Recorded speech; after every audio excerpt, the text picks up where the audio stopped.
Hi there, listeners. Today we're brought to you by Yokkao, the world's most prolific Muay Thai brand. That's right. We're so excited to be teamed up with Yokkao to bring you the best Muay Thai gear. Honestly, mate, as a coach, it took me a long time to find pads that don't wear down after a few months, but my Yokkaos are staying strong. It's the worst when you get kicked in the forearms with bad pads. Yeah, it is the worst, especially when you have to do it every day. If there's one thing you should never compromise on with martial arts, it's the gear that keeps you safe. 100%, mate.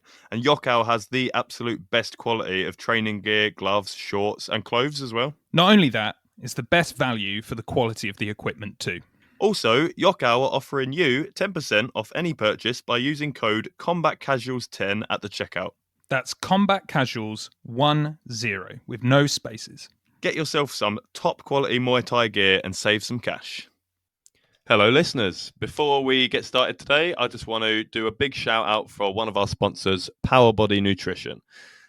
They sell all kinds of sports supplements, vitamins and minerals and health foods. If there is anything you need and you don't want to spend too much getting it, you can visit powerbody.co.uk. Alternatively, if you have your own health store or pharmacy or gym and you want to stock up, you can visit the wholesale site powerbody.eu. Ian, I'm not sure if you've used Powerbody before, but good stuff. I have used it before. It's a great website, really easy to use with lots of products on there. And it gets even better if you use it through us because we have a great discount code too. Oh, yeah. What's the discount code, Ian? What is our discount code, Dustin? Fuck's sake. It's Combat Casuals 10. All one word and the number 10. There you go. 10. It's Combat Casuals 10. That's my answer to your previous question. Lovely. Cool. Right, let's do it. Let's get on with the podcast.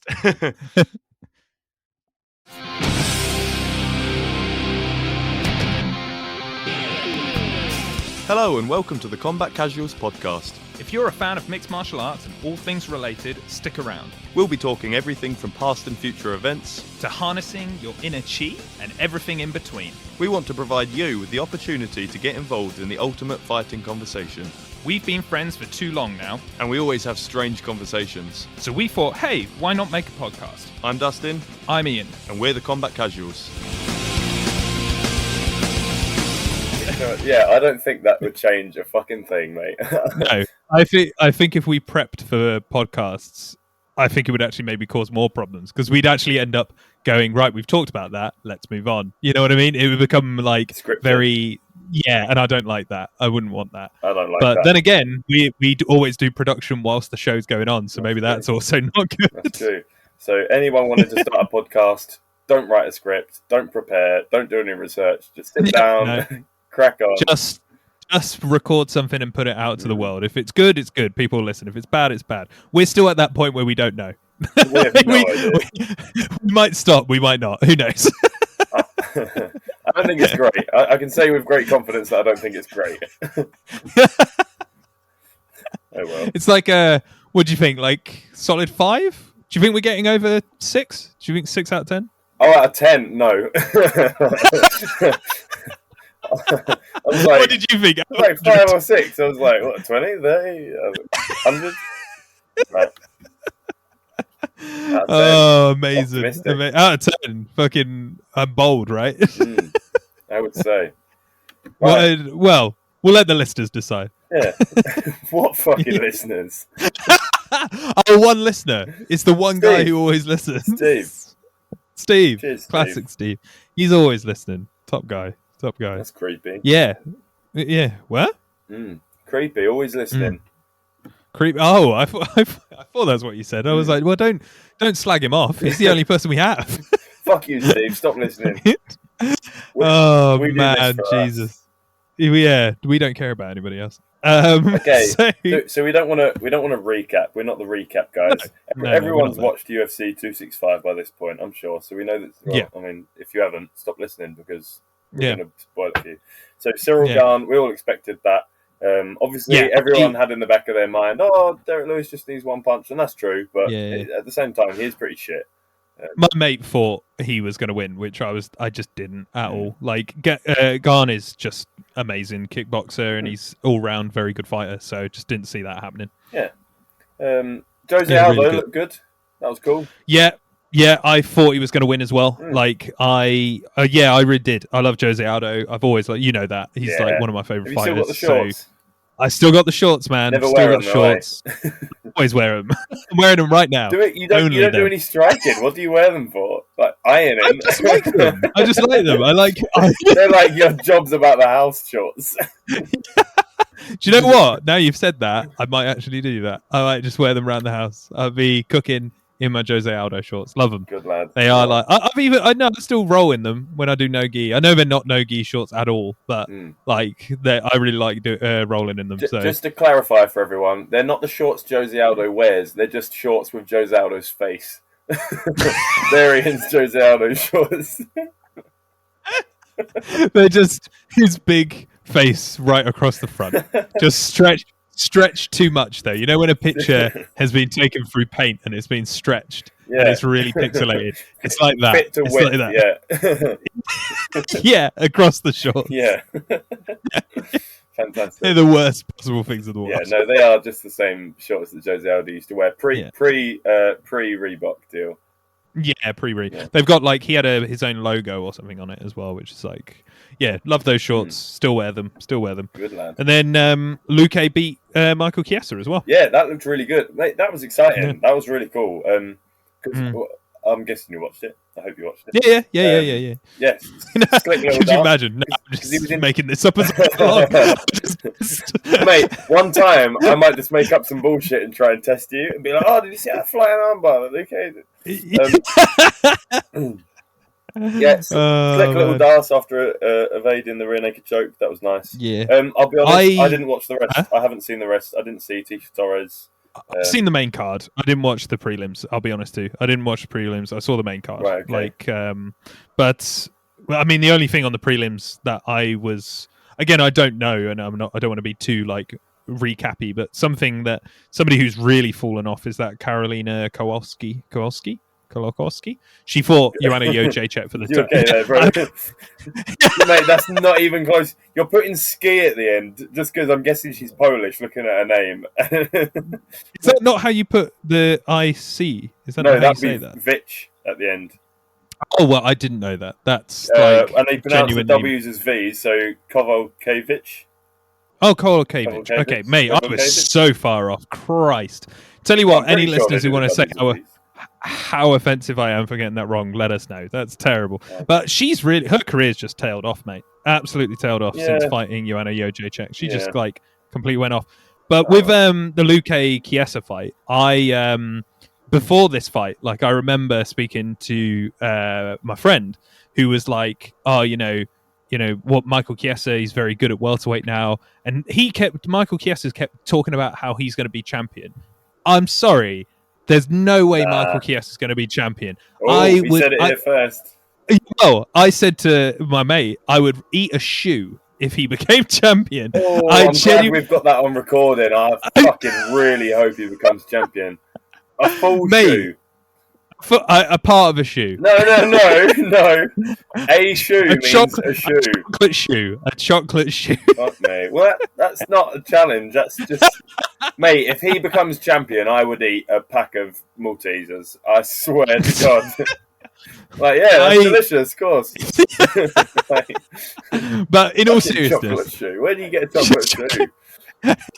I'll find one. In all seriousness... He's never. I know it sounds really harsh to say this. No, he's not. He seems like a nice guy, but he is not going to be champion. He just seems like a bit of a whinger for me. Yeah. Whines a bit. He doesn't seem. I was going to say, oh, I've got glass in my eye. No, right, that's fair enough. That's probably fair enough. It's not really whining, is it? No, it's not. That's fair. Could have gone blind. Oh no! Oh, I've got my eyes bleeding. Yeah, get in there. You got another one. Shut up, man. Yeah, come on. Get in the fucking ring. Jesus. You need depth perception. You're a grappler. Yeah, come on. Jesus. Right. But he got submitted, and I think as a grappler, that when you're getting submitted and that's what you want to do, it's kind of like, it's not great. It's not great. You know what I mean? Yeah, like he's got nothing for Usman. Like if he got knocked out, I would be a bit like, well, it happens, But if you're saying, he was saying before this fight, I'm one of the biggest challenges to Usman in this division. Yeah, you fuck, mate. Come on. No, you're not. He clearly. So the Das, I wouldn't say it came out of nowhere. That's absolutely not true. Like, he was in a perfect position to throw a Das, and it wasn't even like that quick. He did it very nicely, but it wasn't that quick. I just don't think Chiesa thought he would go for the sub at all. I thought Chiesa kind of thought he was safe on the ground and that Luque wouldn't even try. And nope, wrong. And that's the problem, man. Yeah, completely. You don't just assume you're safe. Yeah. Like, I think I didn't expect Luque to win by submission, but it's interesting now for Luque though, because he's had some wins and losses, but 2 wins in a row with Tyron Woodley and Michael Chiesa, one being a former champ, another guy thinking he will be champ, but like, where he sits quite well in the division now, particularly that they've announced. I think between the last time we chatted, they're doing Usman Colby 2. Which, I mean, fine. I mean, I don't really know how I feel about that fight, really. I mean, do you think they should be doing that one, really? Well, I guess so. Like, I do understand, because they did have a great fight before, and I don't know who else is there. Usman's running through everyone. Leon Edwards. That's true. Actually, I'll shut up. That's absolutely true. I don't have anything to say against that. That is true, and I'm exactly the culprit, just like the UFC is, of just forgetting that he exists. Like, I think that's the problem. People just forget he's there. They do forget he's there, and like, obviously they're kind of treating it like he lost to Nate Diaz, which is ridiculous. So ridiculous. But 100%, man. I don't know why he hasn't had the shot. But I do understand. I wouldn't say that's the number one match that needs to be made, but I do understand that they're making that rematch because it was a good fight. Like, and Usman won, and I think he'll win again. But you can't say that Usman will win 100 times out of 100. Do you know what I mean? Covington's always got a chance, so why not make the fight? Yeah, I guess so. But after what Usman did to Masvidal, I don't see. That was so good. Mate, I'm not a big Masvidal fan. He's just, neither am I. Like, he's all right, whatever, but he's just a bit annoying, isn't he? Yeah, if I see him fucking doing that flying knee one more time, I swear to God. Like, what, Ian? I'll stop following MMA pages on Instagram because it's all they fucking show. To be fair, just so that all the listeners at home know, Ian has a blue belt now, so Ian will fuck him up. If he tries that flying knee shit on me, you can do leg locks now, can't you, Ian? I can. I'm not good at them, but I can try. Gonna dive on that leg. I can try and do them. I'm not very good. Fantastic. Wrist locks as well. Not good at them either. Fantastic. I'm not very good at many things, to be honest with you. Don't say that. Just got really sad really fast.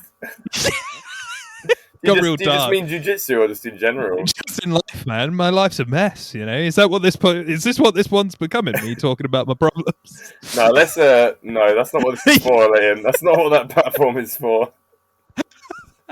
Just me having a breakdown, talking about like, oh god. I like how my charity going with my life. My charity thing that I'm doing is in 2 weeks, right? And it's for mental health. And you're like, I'm not good at anything. I'm having a breakdown. I'm like, well, let's move on because the listeners don't want to hear that.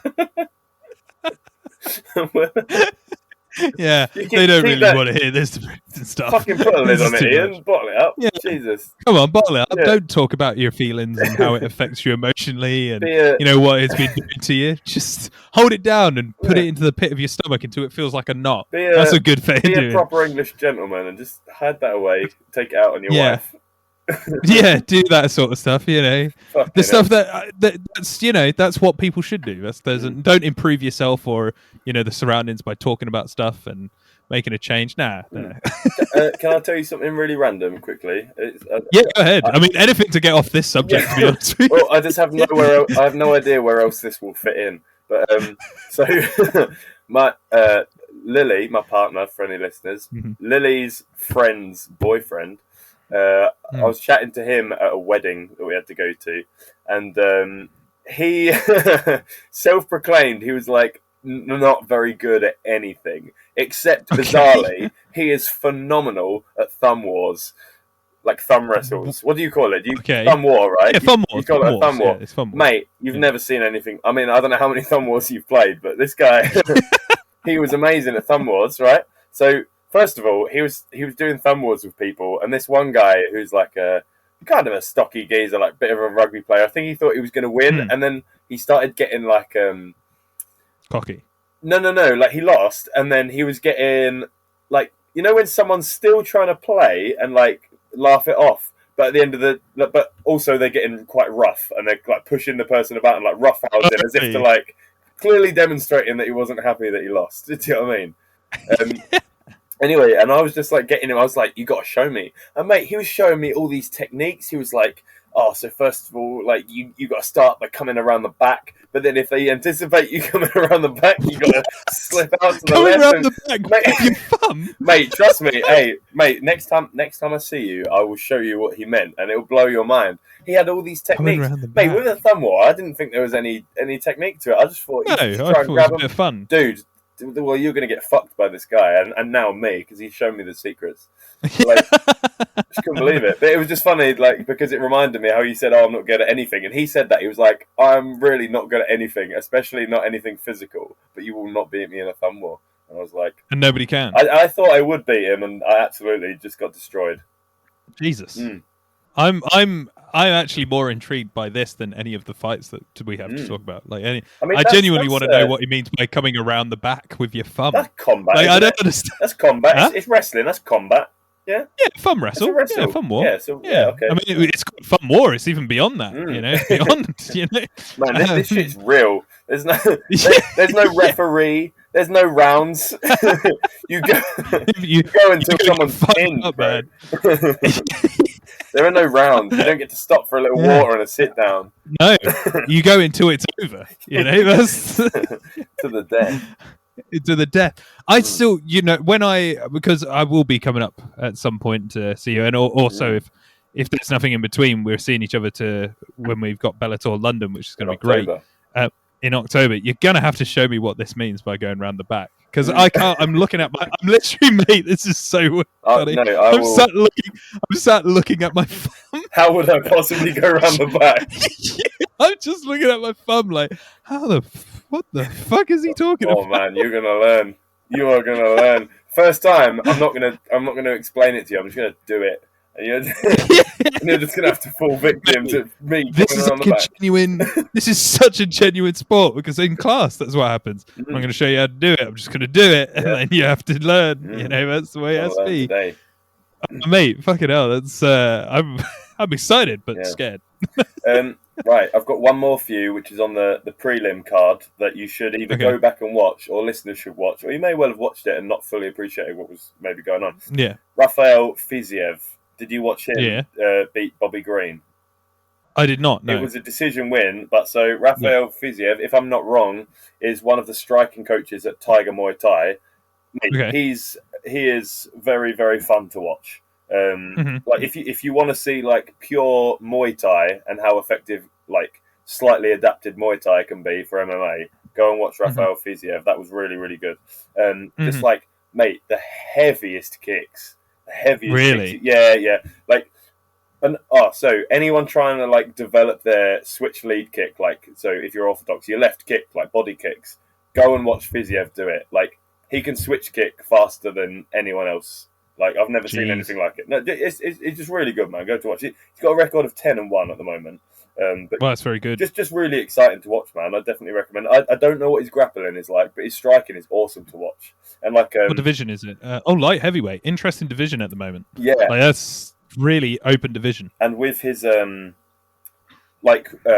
likes to use the lean like they use in Muay Thai when people go for high kicks and such. He, like leaning back from the kick rather than blocking or catching or wrestling. It's just good. It's just good to see like a proper Thai fighter. Because obviously, I still maintain that Muay Thai is the best striking martial art you can do for MMA, but most people adapt it a lot more by removing some of the elements that are quite standard. So in Muay Thai, you tend not to use much head movement. You tend to just block and take the shots and then retaliate, and you throw a lot more kicks than punches. But in MMA, that doesn't really go down. You've got to move your head because you've got the small gloves. Yeah, of course. So it's normally, but he's looks quite traditional when he fights, and it's good to watch. Yeah, I'll go back. I will definitely go back.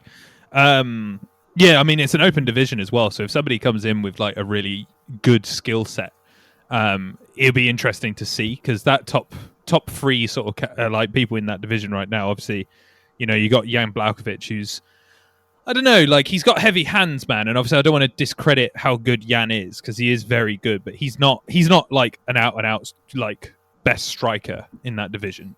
You know, like he's just got very, very powerful hands, and his wrestling's actually very good. I think that's the thing. I think because we've seen him knock people out so much recently, we think of him as like, you know, they've dubbed him the Polish Power. But the thing with him is that he was way before that doing wrestling more than striking. So, you know, he's not like the out and out best striker in that division. So if somebody comes along who's like really good at Thai boxing or any other like very good striking styles, might be an interesting matchup, you know, something to put against him, see how he would go against that. Yeah, definitely, man. So the main thing is just I have no idea what his grappling is like. I've not seen it. He might be extremely easy to grapple. I don't know. Down. But, that's the thing. Yeah, we just have to see, man. But we have to see. I mean, I'm just looking him up now. He's only 28.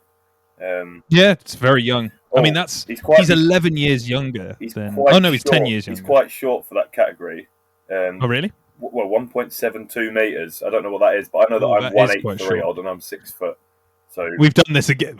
We did this last time. Oh, did we? We tried to figure out me. Oh, he's 6 foot. Oh no, that's Jan Blachowicz. He isn't. How tall is he? 1.6. 172. 172. He is 5 foot. That can't. Is it giving you a decimal? Yeah. What is it? 5.643. He's saying.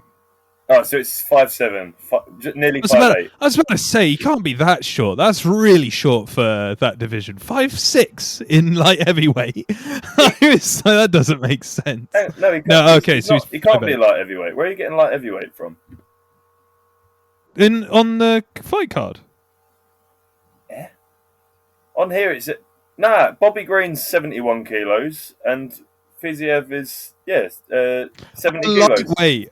Jesus, why am I talking about light heavyweight? What am I talking about? Mate, I thought that when you started talking about Jan Blachowicz, I was like, what's he on about? And I was like, mate, I just kept my mouth shut for a little bit because I was like, mate, am I wrong? I was like, he definitely didn't look that big. I don't think that's going to be a very...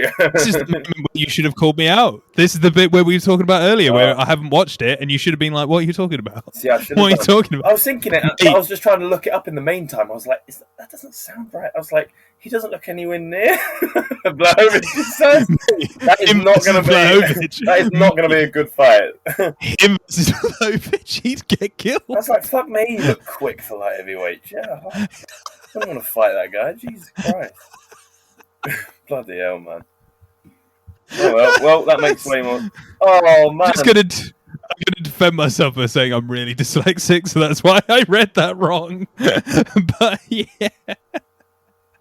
Never mind. Man, do you want to know something? Christ. Do you want something mate, break it. I just received this news.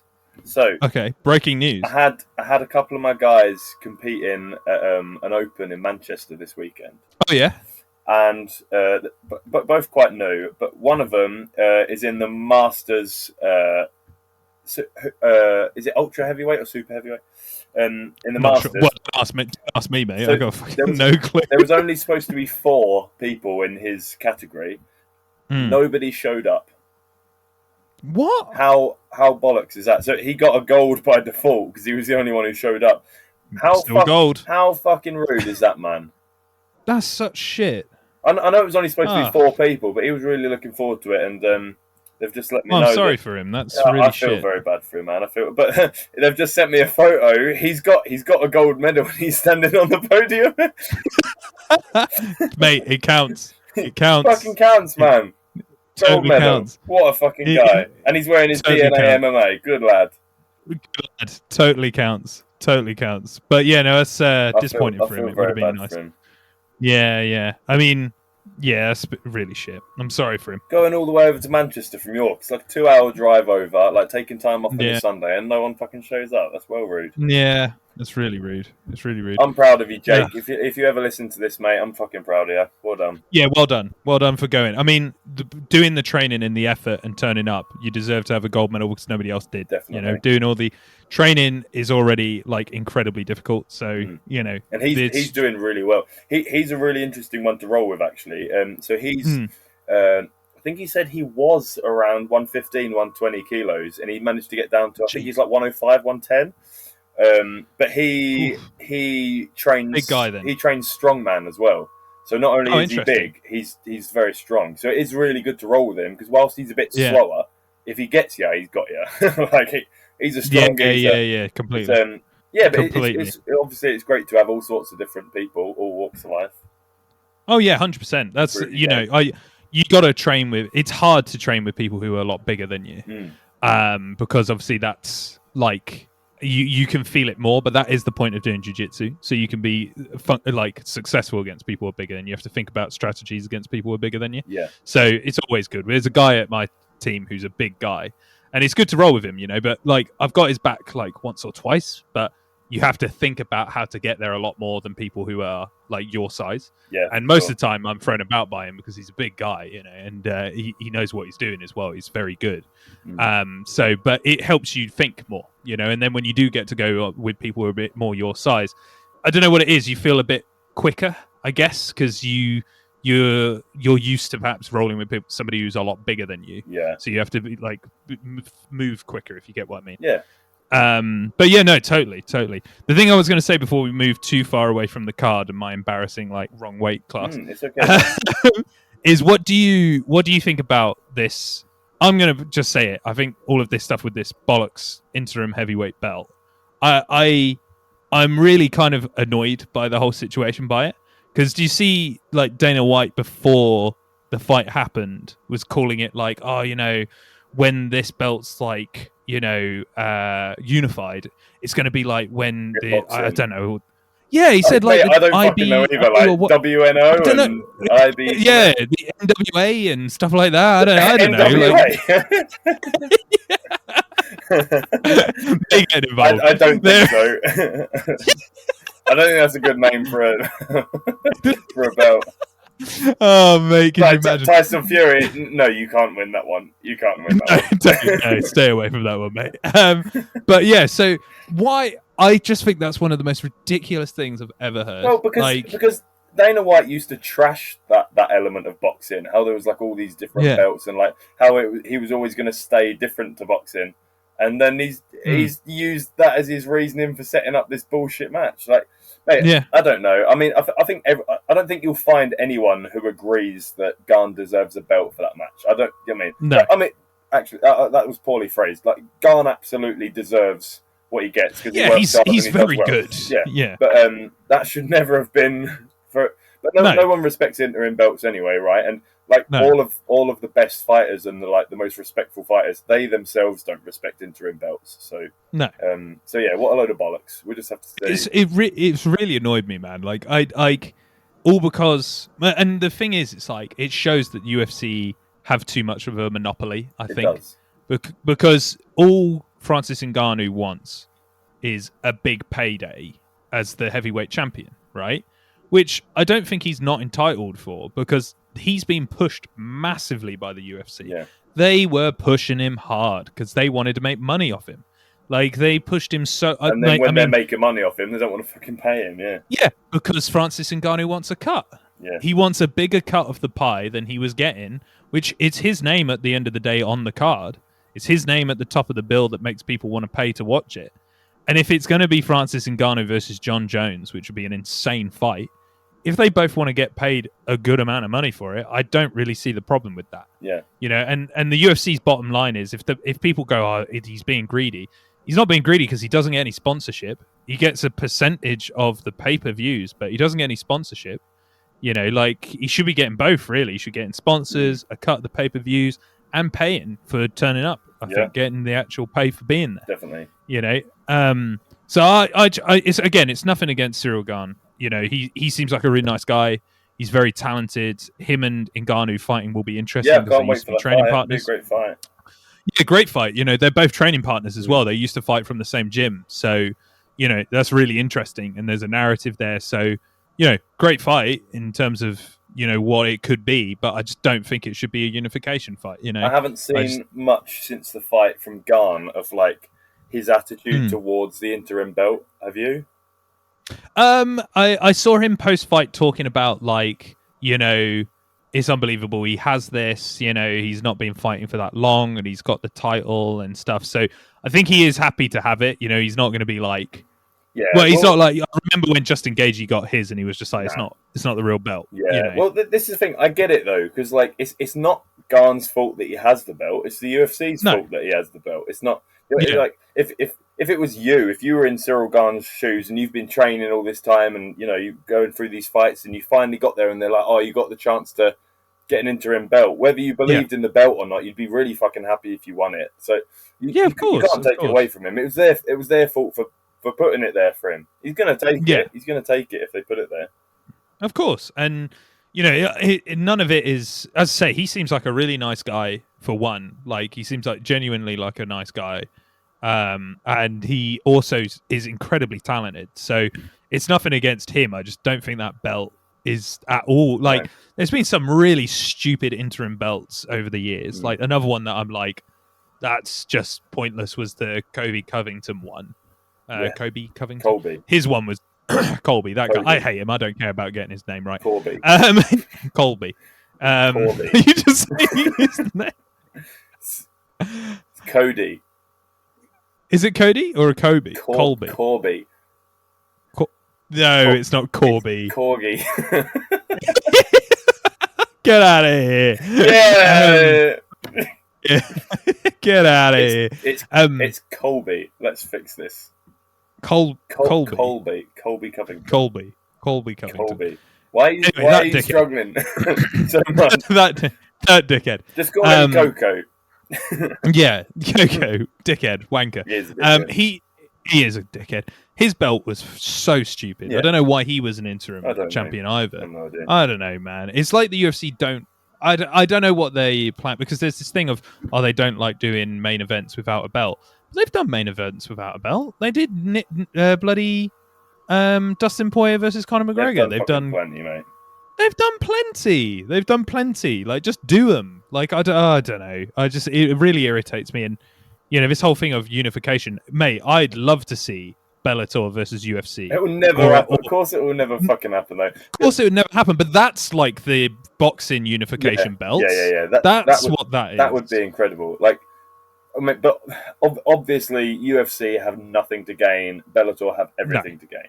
So, yes. Man, I love it when UFC fighters leave to go to Bellator. Like, I just wish that more of them would do it at the height of their game. Like, and yes. I wish some more like I don't know, for lack of a better term, let's say A-list fighters would do so. Do you know who'd be crazy if they went over there? It would be actually nuts. And I mean, he hasn't always played well with the UFC. I don't like him, but if John Jones just went, I've had enough of the UFC. What would be amazing is if he went over to Bellator and lost. Oh, mate, could you imagine? That would be my ideal scenario. God. I mean, the light heavyweight champion at the moment, it's not Ryan Bader now. He lost, didn't he? And it's now... Oh, no, is he still... Like, he was dual champ of light heavyweight and heavyweight, and he lost one. He still won. I can't remember if it's the other way around. He lost the tournament, right? No, he's in the tournament. That's still going for light heavyweight. Right. It's not light heavyweight. It's Nemkov. Yeah. I was about to say, I couldn't remember if Nemkov was heavyweight or light heavyweight, but he's light heavyweight. Yeah, so the Grand Prix is still on. It's still on, yeah. It's the AJ McKee just won the other Grand Prix. Mate, AJ McKee was going to be one that I'd bring up a second ago, because they were talking about Scott Coker was talking about him going like versus people in the UFC. AJ McKee, mate, he is really good. Him versus really good. Like Alexander Volkanovski. I don't know. Like I would actually. I think McKee could maybe win that, because he looks so good. It's just hard to tell, isn't it? Because obviously everyone says MMA math doesn't work, but sometimes it's the only thing you can go off. Yes. we don't have mutual opponents because they're we don't. We can only look at perhaps the fact he really fucked up Pitbull. Yeah, and Pitbull knocked out what's his face? Oh, in 3 seconds, didn't he? Pretty much. But that's too much MMA math. That's too much MMA math. Yeah, I'm just saying he beat somebody who beat a UFC level talent. Yeah. So I think AJ McKee would be well in there with UFC talent, and I mean, I think that goes without saying by this point. I think that Bellator and UFC top level talent, like top 5 guys, I think they're very much one and the same. I really think you could put anyone from the top level of Bellator into the UFC and they would do similar, and vice versa. I do too. I think they're too much. I think Bellator is too much like kicked upon. If I'm honest, like really people is. Go, oh, you know, they're not as good, but they're really good. They're really good. Yeah, like I mean, the fight we're going to see in London is Douglas Lima versus Michael Venom Page 2. Both of them are amazing welterweights. I'm desperate for Lima to win though. Yeah, me too. I really like Douglas Lima. But the both of them are exceedingly talented, and I think they would do really well. Like Douglas Lima versus Jorge Masvidal, I would actually think Douglas Lima. I genuinely do. I know people be like, oh, I don't know. But mate, if you're saying I don't know, you haven't watched enough of Douglas Lima.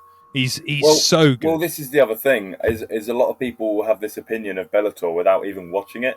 Like, they kind of say it's like, oh, it's second tier, just because they've heard someone else say that. It's like, well, how about you go and watch it? Like, let's see. Yeah. I don't know. Like, I mean, yeah, Michael Chandler lost to Oliveira, but he fucking nearly didn't. He nearly put him away. Michael Chandler was very nearly the UFC champion. I know he's only 100%. Had 2 fights. We need to see more of him, and I think he's going to do a lot more damage in the division. But yeah, the next fight he made Hooker look like he's never fought before. Yeah, Jesus, man. Well, what do you think about him versus Justin Gaethje? That should be really good. Yeah. They're both heavy-handed. I give the edge slightly to Chandler on the ground and slightly to Gaethje on the feet, but I don't fucking know that. That's just the way it looks to me. But that should be a really good fight. It's too tough to call that one. I know people immediately, again, probably UFC bias, would go Justin Gaethje, but seeing Michael Chandler's career, I don't know. It's really close. Like, Michael Chandler's got crazy heavy hands, and as you say, I think people just discredit Bellator fighters. They do. As much as I really like Justin Gaethje, I think he's sound. I really want Michael Chandler to win that. Literally because I'm such an advocate for Bellator, I really want more Bellator guys to do well, and I want more UFC guys to go to Bellator and not do well. Yeah, I agree.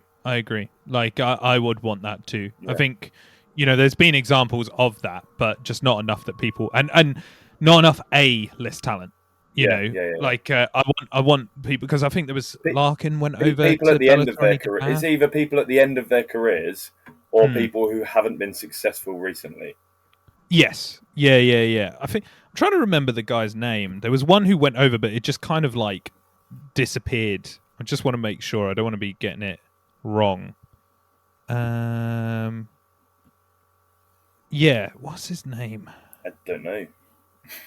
Lorenz Larkin? Right, okay, yeah, he was in the UFC, yeah. Yeah, so he went on like a really, really impressive run in the UFC, and everybody was like, oh, he's going to be a top talent fighter. He's the guy. I just want to make sure I've got my... Yeah. So he ended his UFC career on like 2 wins in a row, one over Jorge Masvidal, one over Neil Magny by knockout, right? Two good wins. He had like ups and downs in his UFC career, but it looked like he was starting to put things together. He was starting to get into a groove, and people were like, oh, he's starting to actually get like some big names under his belt. But he decided to leave the UFC to go to Bellator because I think obviously he wanted more money. He got immediately finished by Douglas Lima. Decision by Douglas Lima, sorry, and then knocked out by Paul Daly. And he's looked a lot better now, but he is somebody who I think was like, people were shocked that he left the UFC because he was really talented. Went over to Bellator and didn't do amazing. He just wasn't a big enough name when he left. This is the thing about people switching over, is people will always have an excuse. Either they go over and it's like, oh, well, he wasn't really much of a name. Or if they make a name for themselves in the UFC and then go over and lose, it'd be like, oh, well, he's in the back end of his career. Like, it's very hard to say with absolute I think certainty. I've heard people say that with Larkin, which I think is a bit unfair, to be honest. How old is he? Do you know? I think he's only like early 30s. Right. Like, so still, 34. He's not that old. Like 34. When he would have changed over, that was... When was that? What year was that? His first fight was Bellator and 2017. So he's 34 now. Yeah. So back then he was like in his prime. Well, he still is in his prime, but you know what I mean. He was moving into that. Yeah, of course. You know. Yeah, I don't know. I get annoyed by it too, mate. Yeah. I get annoyed by it too because I get really frustrated by, you know, the fact that you have that top tier talent there that are amazing, and now it's free on the BBC as well. You can watch it any time. And UFC, you got fucking Dana White talking about, oh yeah, it's going to be like this unification like a boxing, but no, it's not. Like, if you actually want to do that, let's get some interesting matchups. Yeah, let's do that, because that would be really interesting. I'd like to see, you know, AJ McGee against Alexander Volkanovski, or even Max Holloway. I think Max would win that fight. I think Max is the best featherweight in the world, but you know, it's a really interesting one. You know, I think it's a really interesting matchup because they are top tier talent. You know? What do you think will happen with Max now after he's had 2 fights with Volkanovski? What do you think's what's the road for Max? I think they're talking about him versus Yair Rodriguez. Okay. Which, you know, I think Max wins. It's an interesting matchup for him though, because it's not a style of fighter that he's fought before. Not that I'm saying that he hasn't fought strikers, but you know, Yair doesn't fight like, you know, the Volkanovskis, or, you know, who's the guy, Calvin Cutters. You know, he doesn't fight like those style of strikers, or even like the Jose Aldos of the world. You know, he's a lot more creative. Not that they're not, but you know, Jose Aldo is a very good, you know, Muay Thai style striker, whereas Yair Rodriguez is very unpredictable. Yeah. So interesting matchup, but I think Max wins that. Personally, I'm going to stand by the fact that I think Max won their second fight. I think I do as well. I think he fucking won. A lot of people, including, I believe, Dana White, thought he won that fight. So, you know, I think they probably would have wanted to do a third matchup there and then, but, you know, that's hard to sell again. Yeah, you when in theory he's lost twice. Yeah. Yeah. Well, this is the thing. So, do you think Max gets? Do you think if Max wins his next one, I mean, he's still the number 1 contender. So if he wins, if he wins his next one, I think 100%. I think whoever wins between Volkanovski and Brian Ortega, Max is the guy. Well, that's what's right. That's how it should be. But do you think that's how it will be? Like, because do you think UFC are going to struggle to sell a third fight when, in theory, he's lost the first 2? No, I think they'll do well I think they will, because Max is incredibly likable. Yeah. Like, and he didn't lose. He didn't get finished. No, if he got knocked out, then obviously it's going to be a bit like, he got done, you know, and that's it. Yeah. You know, the first fight, you know, fair enough. I think Volkanovski won that. You know, it's still a tight fight, but Volkanovski definitely won. Second fight, Max came back, made incredible adjustments, and looked great. And it's still close, but you know, I just think Max definitely took it on the scorecards. Yeah. But then to come back and just mess up Calvin Cutter the way he did, like, that was crazy, man. Like that, and that's why he's always going to get that title fight, I think. Yeah. Because who else can do that? Yeah. Who else can do that? Like, be talking to the commentary team as he's ducking. Yeah, that was mad. That was mad. I haven't seen anything like that before. I don't know if you have. No, it's mad. So I think there's no way. Like, who else in that division? I don't think the Korean Zombie is going to be able to. I mean, Max, I do like Chan Sing-Yong a lot, man. I really like him. He's great, but I think he's a couple of fights away from a title shot. Also, whereas Max could sit out. As if he didn't get to fight Rodriguez again. I know, right? He won the whole fight. That's one of those ones, like the Leon Edwards one that we're talking about. The UFC, because they want to market Yair, you know, Mexico market is a big thing for the UFC. You know, like when Cain Velasquez was champ, it was a big deal. You know, they were able to get that. And you know, and now Brendan Moreno is champion as well. You know, it's a big market, Mexican fighters and Mexico in general. They want to get that market, so they push people. But Yair lost that fight, man. Dude, he got so messed up. Right, and I don't care what anyone or he says. Man, that elbow was lucky as. Yeah. Like, obviously he threw it with everything any fighter throws, they throw with the intention of hurting the other person. Mm-hmm. But he had no fucking clue that was going to clean him out. Interestingly enough, I know. Interestingly enough, like Oh, we were talking pre-podcast. This is behind the curtains, guys.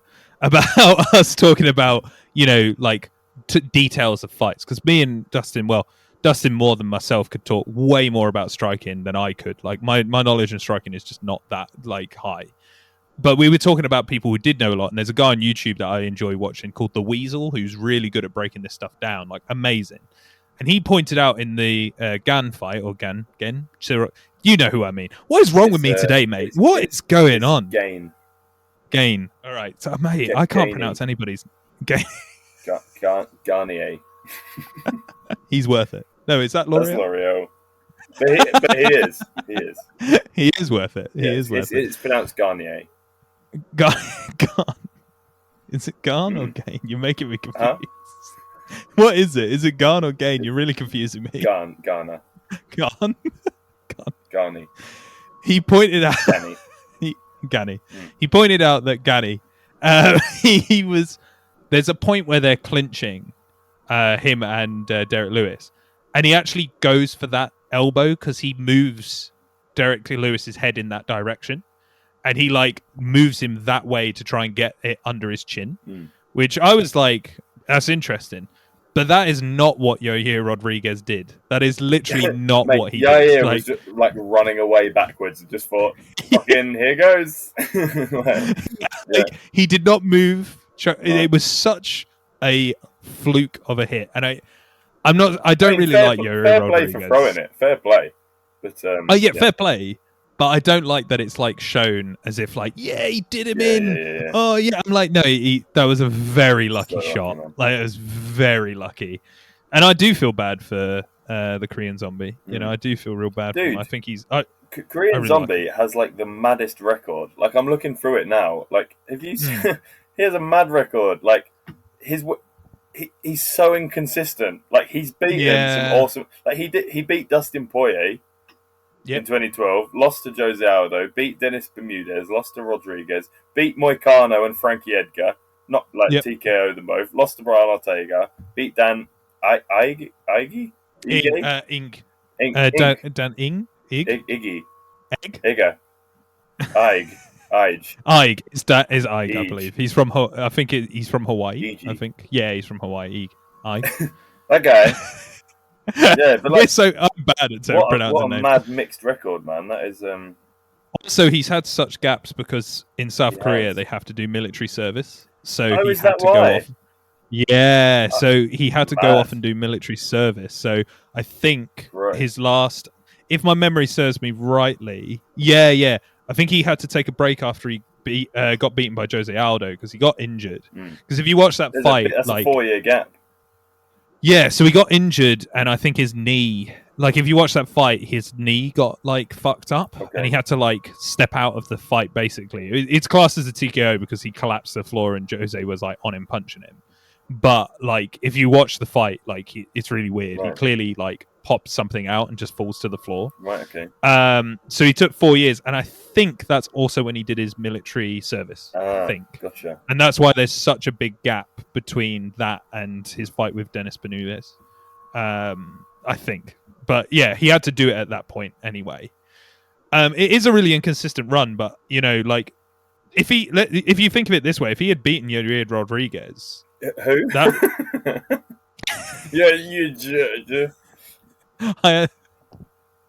Oh mate, it's terrible. I'm doing really badly today. If he beat Rodriguez, I'm going to just say that.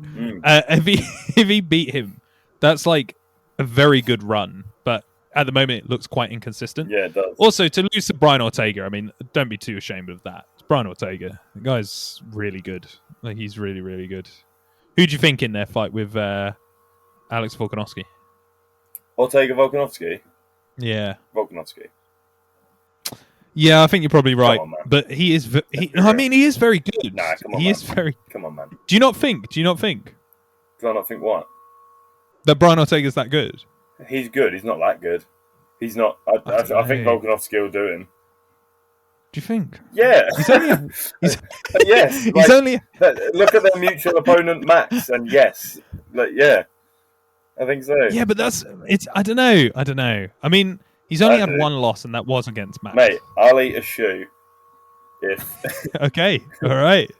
Chocolate or leather? A lot of both. Dip it. Dip it in the chocolate. Dip it. Do you? Yeah. I don't think it's a clear-cut fight. That yeah. No, I think that, to be fair, yeah, Ortega's very good. His only loss is Max Holloway, isn't it? It is. He make a big break though between him and Korean Zombie. That's 2 years between. Well, he fucked him up. It was pretty bad. Fucked him up, man. Like I don't know where my head would. If someone did that to me, like if someone started coaching me mid-fight on like how to hit them better. I don't know. I think I'd take a long time off as well. I might not fight again. Yeah. I don't know. How do you come back from that? He literally didn't he? Max stopped him and he was like, "Oh, throw your hook like this." Like he grabbed his wrist and was like this. Fucking hell, man. It just shows how good Max is. It does. It just shows how amazing. I genuinely like. I think end of the year, Max Holloway will be champion again. I reckon. So what happens? Oh no! Well, we're actually quite far through the year. Maybe beginning of next year, tricky, Max Holloway's champion. It's tricky, man. What? Yeah, like Ortega wins and then Holloway just quickly jumps in after him and knocks him out.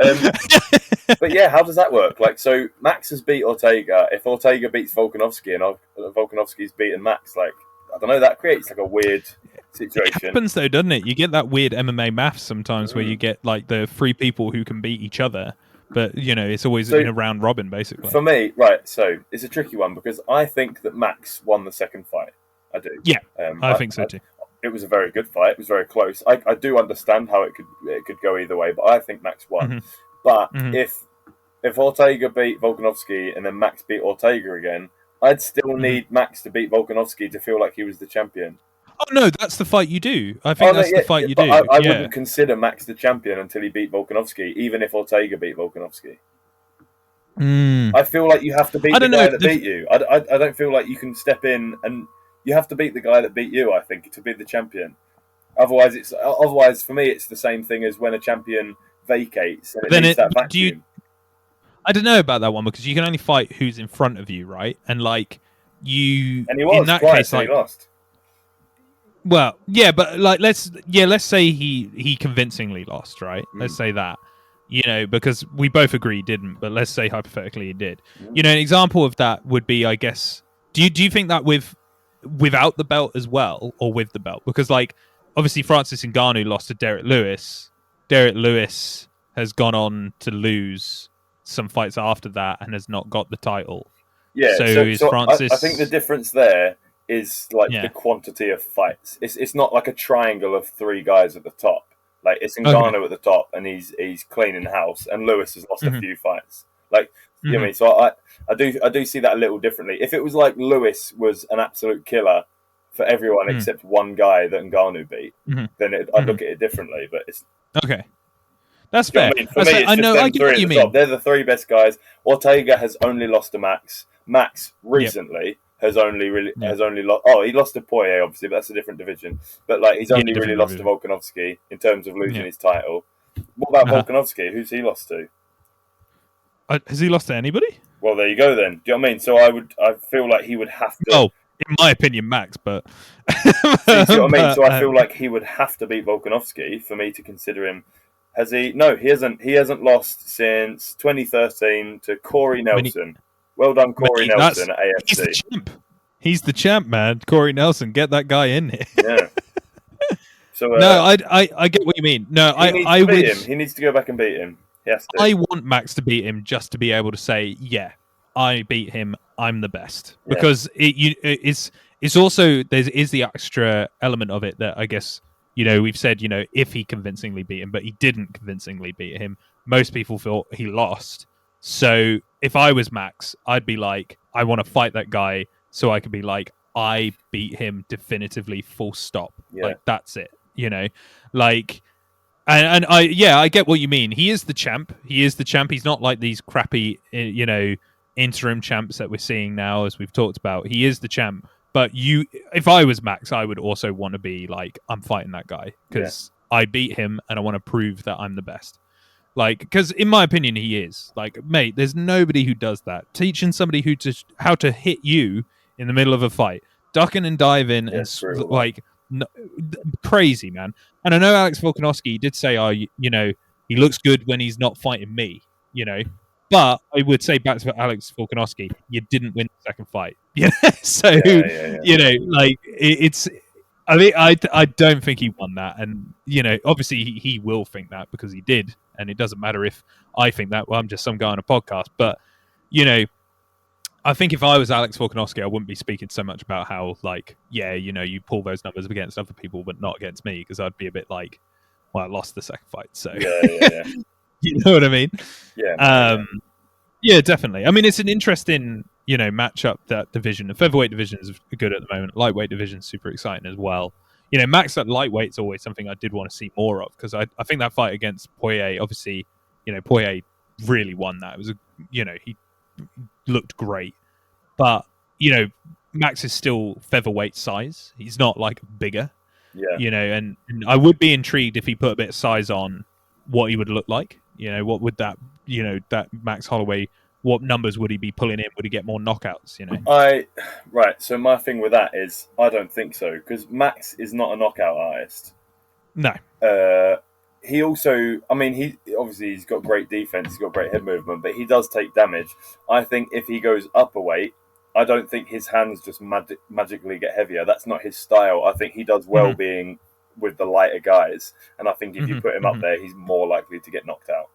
That's fair. I don't think he can hang with heavy hitters. I don't think that's a smart move. Yeah, that's fair. That's fair. I mean, Poirier looked so good in their fight, he did. So I think that's completely fair. Well, their fight was brilliant and very even, but I think Poirier was just that little bit more physical. Yeah, and completely. I think that's the main reason. That's the thing. It was volume over power, and Poirier's power was. He did really land heavy punches on him. Yeah, definitely. I think that was the deciding factor. That they're very evenly matched, but Poirier's that little bit bigger, that little bit stronger. Yeah, definitely. It's always going to pull it, man. Always going to do it. Always going to do it. I guess non-fight stuff then. Well, it's still fight stuff. We're a fight podcast, I guess. But non-UFC Bellator stuff. You know, you've got your fight-a-thon coming up. I think that's a big thing to talk about. I think that's a really big thing to talk about. So it'll be on the 21st. So I've got just under 2 weeks. How you feeling? I'm nervous about it, man. I'm nervous about it because, like, you see people run marathons and like fucking passing out, throwing up, like getting these shaky legs and whatever, but no one's trying to punch them. So like, I don't know. Like, I don't know. I'm sure someone must have done something similar, but I've not heard of this being done before. So I don't have any. Either. I think it's completely. I don't have anything to kind of base how it's going to go. I don't know. I just don't know, man. It's going to work out to 44 5-minute rounds. It'll be 4 hours 23 minutes, and it's with fresh opponents each time. The only thing that I can possibly compare to, but it's still not the same. I'm fairly certain Gordon Ryan once had a 5-hour jiu-jitsu match. Well, fuck that. Yeah, because it was submission only. Oh, right. And there was no decision, and I'm fairly certain it went on for 5 hours. And I would have to. I'm going to check that because you know Gordon Ryan just messes people up most of the time. But I'm fairly certain he had a 5-hour match. But it wasn't like what you're doing. It's not like 5 hours of striking. You know, an hour of striking here, and or you know, grappling, wrestling, all of it, you know, because I'm sure somebody will be in and could be like, I want to do MMA, so you'd be wrestling and striking, right? Or are you just keeping it as strict? This is going to be, you have to come in and say you want to do jiu-jitsu, you come in and say you want to do striking. It's literally, so obviously I've just got to take who I can get in terms of opponents. Like, some of them are my students, some of them are my friends that train. It's a right mix, and different people are good at different things. So I'm opting. I've basically put in my preferences. I want it to be as much of a fight as possible. So I've put preference number 1 as MMA, like full MMA. Preference it'll be 7-ounce gloves. Preference number 2 is Muay Thai. Like full sparring. And then from there, jiu-jitsu or wrestling. Do you know what I mean? But like striking, ideally. MMA is ideal. I want it to be a fight. It's called fight-a-thon. But obviously, not all of my guys do Muay Thai. Not all of my guys do jiu-jitsu. So a couple of the guys, I'll just be boxing as well, and that's probably my weakest thing. Like, striking without any kicks or clinching is probably my weakest thing. So I don't know. We'll just have to see how that goes. But someone put in here, by the way, Gordon and Keenan was 90 minutes. Yeah, I'm looking it up. I think that's the one that I'm thinking of. I don't know where I got 5 hours. Hoyt Gracie and Sakuraba was 90 minutes. 90 minutes. That's the longest ones. I'm looking up like longest matches of all time. Yeah, hour and a half. And I swear, where did I hear you made that 5 up. hours? No, I think I heard it on like an MMA or podcast, but at the time, you made it up. I probably made it up. But at the time, I remember thinking to myself, "Fucking hell, that is a long time." Yeah. And like just not looking it up. Yeah. I remember just not looking up the facts. It may have even been like Joe Rogan's podcast. Like they talk a lot of stuff on there that's not true. But I was like listening and I was like, Jesus Christ, that's a long time. And then I know he eventually got a submission with like a leg lock. And I was like, well, that sounds about right. So I just didn't bother like looking it up. But I think it was 90 minutes. It sounds more accurate. Jeez. Still, man, like 90 minutes. I mean, you're going to be going above and beyond that. Yeah. I don't know. I am very nervous about it. You're going to do great, man. One, it's an amazing cause. And I think breaking it down as you have with like, you know, thinking of it as, you know, is it 5 45-minute rounds, right? 5 45-minute rounds. That's not right. Wait. It's 44 5-minute rounds. 44 5-minute. Yeah. How would you break it down into 5 rounds, though? Would it just be like... 5 rounds? Yeah, if you thought of it like that. It would be 5 44-minute rounds. There you go. If you think of it like that, 44 minutes, you'd got one done. Jeez. There you go. Mate, if you think of it as 40... That doesn't sound better. That sounds way worse. I think that sounds way better. If you think about it as 45... Mate, I'd be fucking drained after 5 of them. I'd be like, oh my God, there's 40 more of these. You're going to be... I break it down the other way. Nah, that sounds worse to me. Just one 44-minute round sounds horrific. Yeah. Well, you'll find out, I guess. One of the other things that makes me nervous about it is I've broken my metatarsal bone of my big toe on my right foot. Jesus, how'd you do that? Just by kicking, just in sparring, kicked like a knee. It's just how it goes, man. So if it was one of my little toes, I wouldn't mind because you can like body tape it, and it'll be all right. But on my big toe, it hurts. So it hurts to like flex it. And it also very much hurts to have any contact with it. So Jesus Christ. So all I'm going to do is just, I don't know, I'm trying to avoid, like I've been sparring still, obviously in prep, but I've just been very careful with my right kicks and trying not to throw too many. So I'm just going to try and rest it as much as I can. And then on the day, just tape the shit out of it. Just cover it and tape. But it does hurt a lot. So I'm a bit nervous about that. I think that's the best way to do it. Just tape it up, and go from there. You'll be all right, man. Like it's a great cause as well. I've donated on the page, and I think more people need to go over, donate. I think it's an amazing cause. So yeah, and also as you say, I don't think anybody else has done this. So I don't know. Yeah, someone write in and tell me if I'm wrong, but I don't think so. I've not heard of this before. No, and I think I'd say.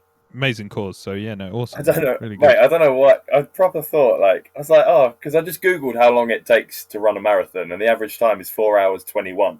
So I put that into 5-minute rounds with a minute gap, and it worked out to 4:23. And I was like, okay, yeah, like like sparring is way harder than running. Like I don't know why I thought that's comparable. Also, people train for ages to do marathons. I was just like, that'll be fine. Yeah, it'll be fine. I'll just do it on a Saturday. Like, yeah. Do you think? Do you think there's how will I phrase it?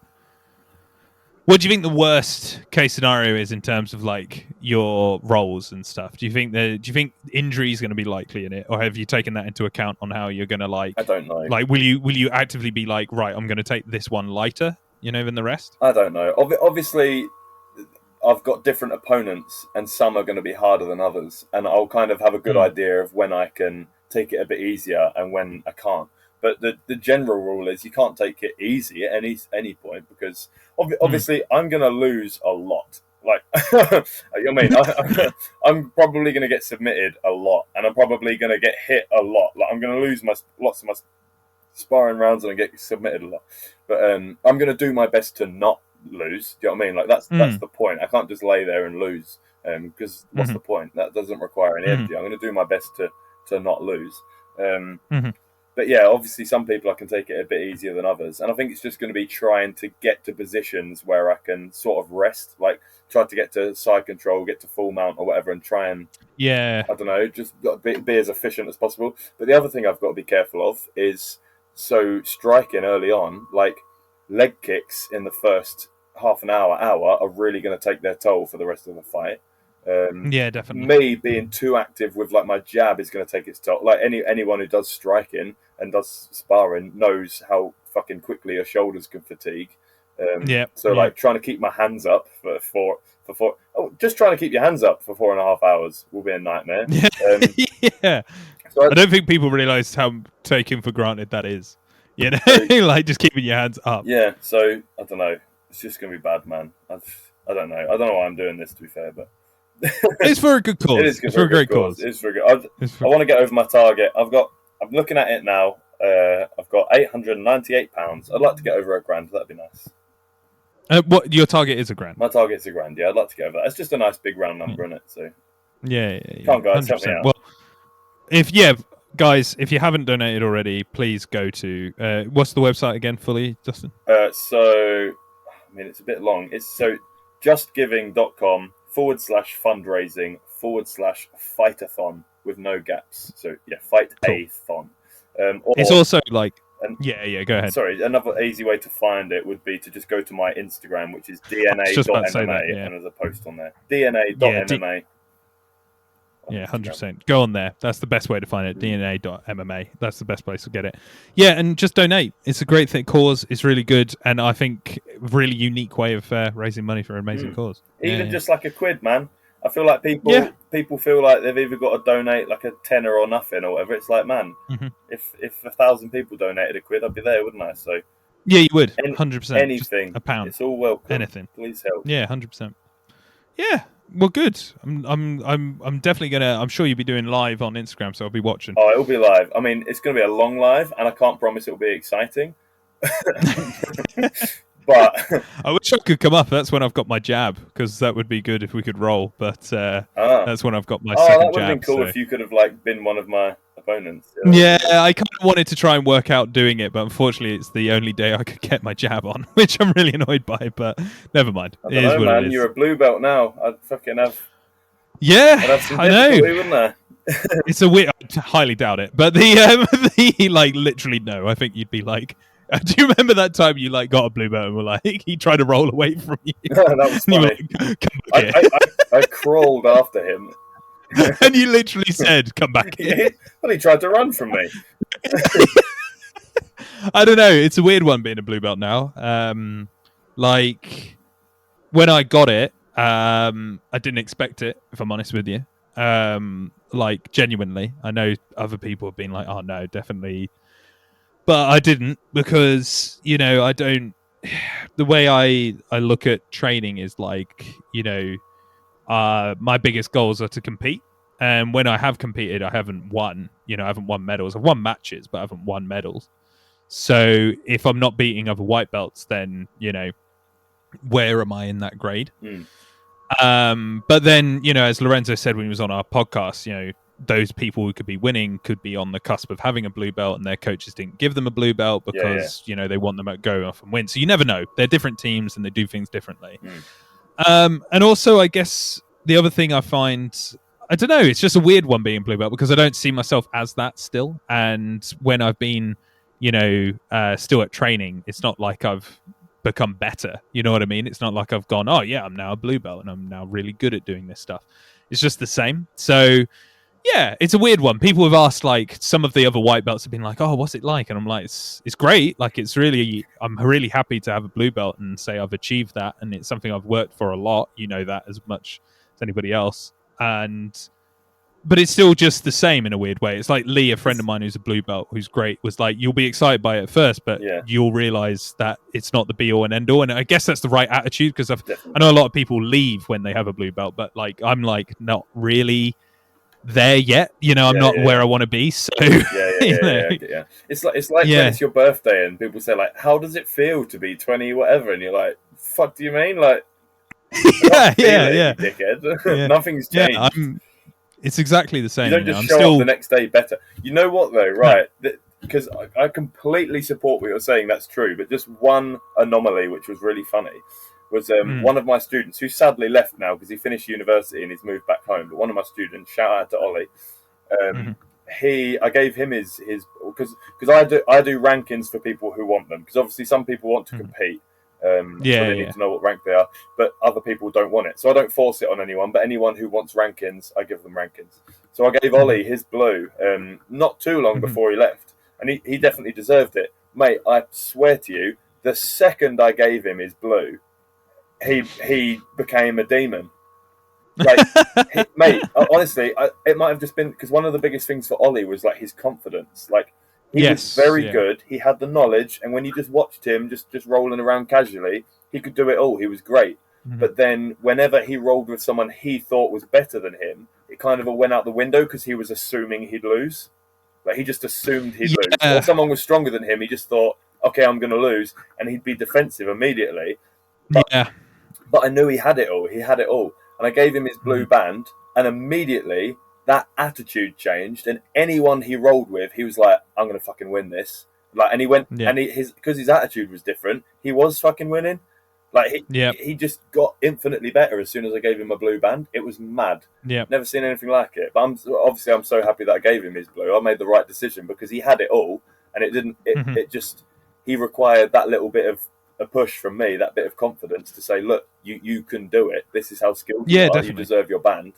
And then, Well, that's the thing. Like, I was again talking to my friend from class, Lee, and we were chatting about it. And I don't know, when I got the blue belt, it's kind of like, what's the way of describing it without sounding like I didn't know if I deserved it or not, I guess. Because I guess if Lorenzo thought I deserved it, then I guess, I do, because he thinks that. But I found it, I just was a bit like, I didn't expect to have it because I don't know where I really am, and I guess maybe that is a confidence thing as well. A lot of these things do come down to mental, like, blocks. Definitely. And it's kind of like, when we used to do weights together a lot, doing bench press, like, I look back at myself and I'm like, I probably could bench press heavier than I was when we were training together.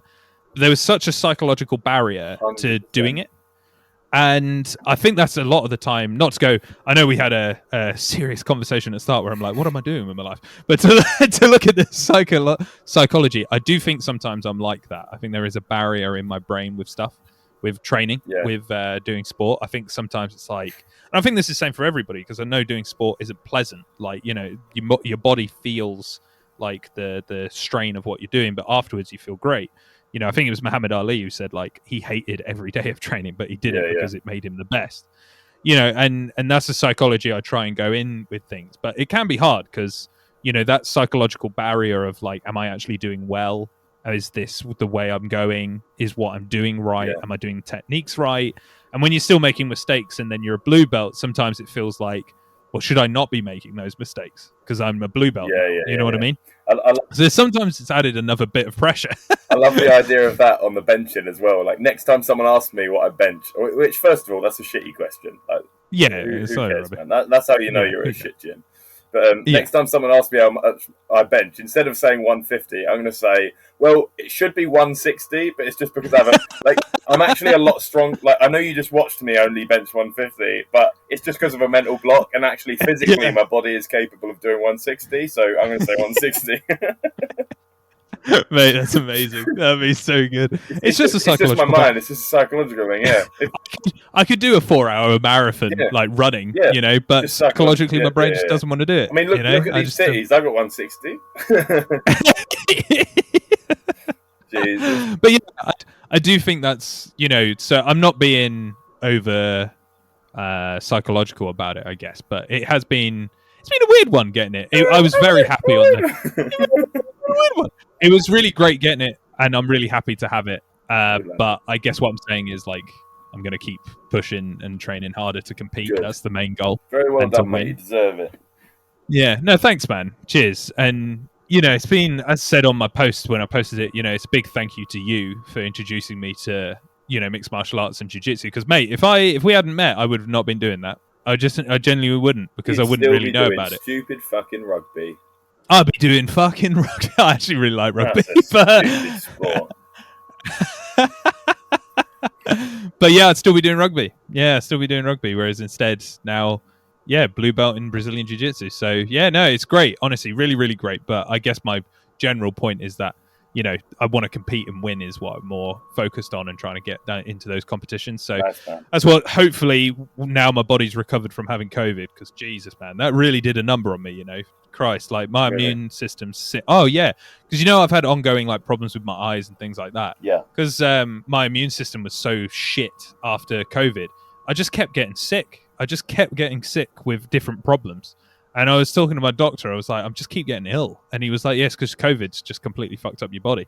So my immune system just went to shit. So I just kept getting sick. So I've had to take essentially I got my blue belt, and then probably why I'm feeling a bit like, I don't know how good I really am is because I haven't been able to fucking train. I got my blue belt and I haven't been training because I've been so sick. I know. In fact, the week of my blue belt, I was in A&E because I was sick. I didn't know you had to go to A&E. Yeah, not like proper A&E. It's like an eye A&E. So I had to go to what it was a lot mean? more. What is the eye for? No, not eye. Like eye as in your eye. Oh, so I thought it was like the letter, like you've got accident and emergency, and then I'm like, the I means like fucking not really. Like, what does the I stand for? Like, it's not proper. Not proper A, like. Well, when you hear, actually, to be fair, and then that makes sense. Me going I A&E, of course you're gonna go I A&E because it's all letters. Yeah. What does the fucking I stand for? Yeah, no, it's just an A&E specializing in eyes. So like, I have ongoing issues with my eyes.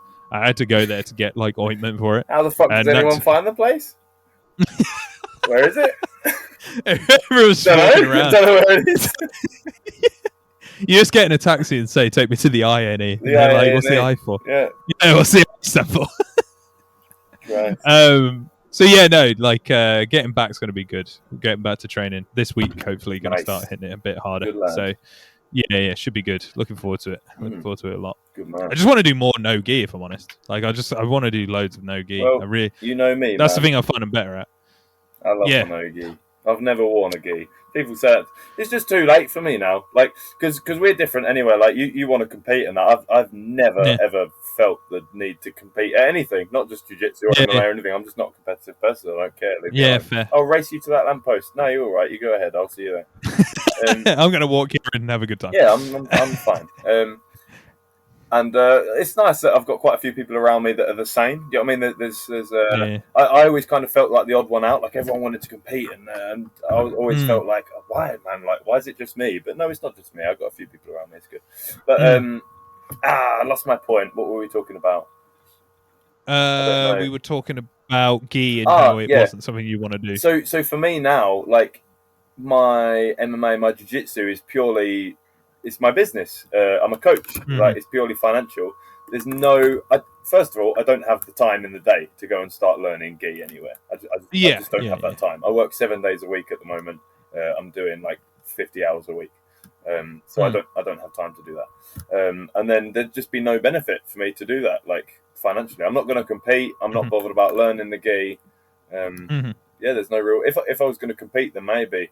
But no, it doesn't benefit me. It'd be a long fucking time before I could ever teach anyone how to do anything in a gi. So yeah, it's too late for me. Like, I do sometimes wish that maybe I'd started gi when I first started. But yeah, no, I'm more than happy doing no gi. Love it.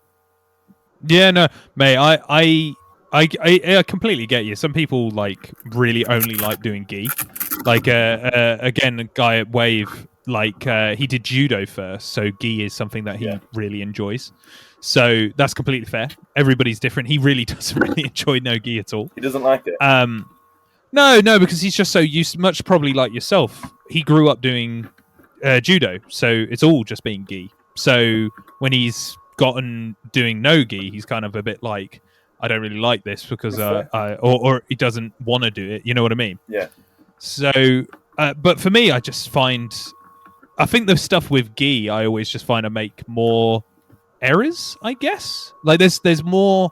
I don't know what it is because they're both different. And with no gi, I just prefer doing no gi because I feel like it's a bit faster or maybe a bit more free flowing, or maybe I can be a bit more free flowing with it. Whereas with gi, it's like somebody's pulling you this way and pulling you that with the gi, and then you have to think about that as a factor. And I find maybe I overthink too much when I'm wearing a gi. I always think about like the next 3 or 4 steps that could happen, which I guess will eventually make me better because you have to think about things in ahead. But with no gi, I just feel like it's just a lot more free flowing. You can just think freely. You know what I mean? Yeah, I get it. If that makes sense. Definitely, you know, man, it's a bit more fluid. That's the right word. It's a bit more fluid for me. Not flowy. You know? Yeah, but then flowy, free flowing, fluid. But I guess for people like my friend who did judo, I bet it's the other way around. It just feels it the completely other way around. You know, just doesn't feel the flow of it. One of the arguments that always makes me laugh is obviously gi guys like to say like, why would you ignore all the extra grips? And you know, if someone's wearing a jacket or a hoodie or a t-shirt, you can do this, you can do that. And I'm always just like, well, why do you ignore strikes? Like, why do you ignore the whole aspect of a fight that most people consider to be a fight? Like, the yeah, and there's like completely. Don't talk about that. I don't know. So you could just go on forever about that. Do you know what I mean? For me personally, rounding out your game by grappling and striking is a lot more efficient than avoiding the strikes altogether and rounding out your game by holding onto someone's collar. Completely. I completely agree with you, mate. I completely agree.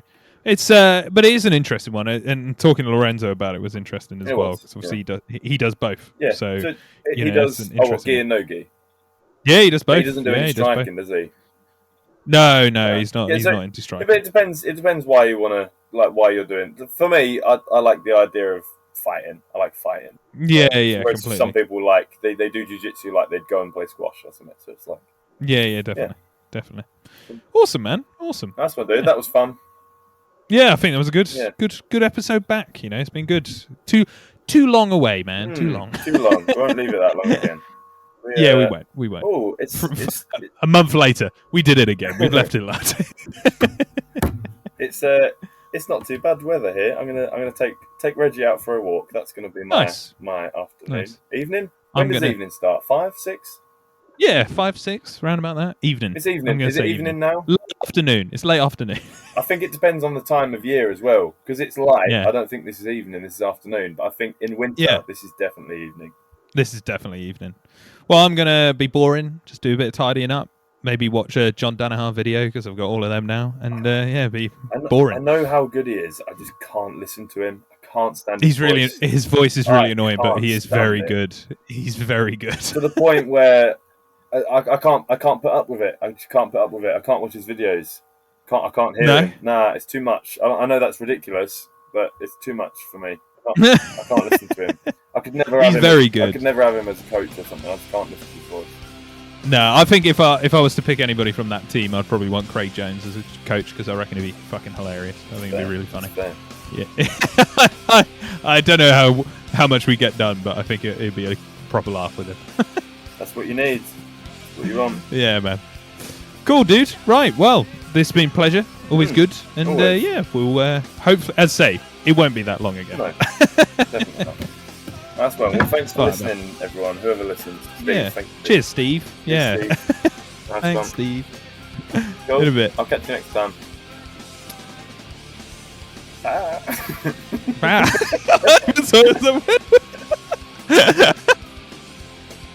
Thanks for listening to the Combat Casuals podcast. To get involved with the ultimate fighting conversation, email us at combatcasuals@outlook.com. We can answer your questions in our next podcast. Or maybe even have you on the show. Be sure to follow, subscribe, leave us a review, or support us however you can. Thank you to Me Against the World for our theme music. Catch you next time.